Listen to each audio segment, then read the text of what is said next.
ehuriyo kurinda mugyera ogu eyebembirwa b'ekitongole kya joint effort to save environment. The major problem we have is continuous encroachment onto the buffer. You see over there, farmers have already set a place, part of the area. Farmers used to cultivate their crops up to the river bank, but through continuous engagement and with the sensitization, it is a gradual process. So now farmers have now tried to leave the buffer zone and concentrate on the upper side.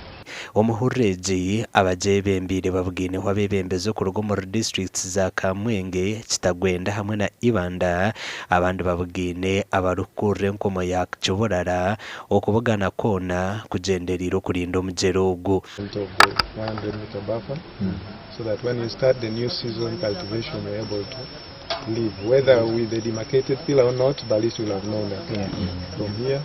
I've already chased the community that was formerly using this place, and as well sensitizing them on how to handle these trees because they cut and burn charcoal.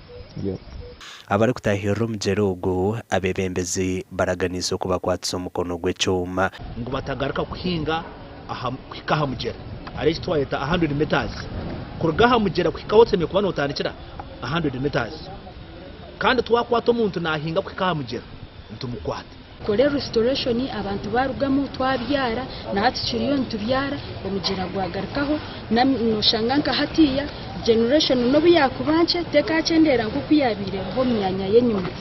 Omugyera ogu nugumwe aha migyera erikukorerwa b'ekitongole ky'amaizi kya National Water and Sewerage Corporation okujanjaza amaizi omu myanya nka Ibanda, KAMWENGE, Kabarore hamwe n'ahandi.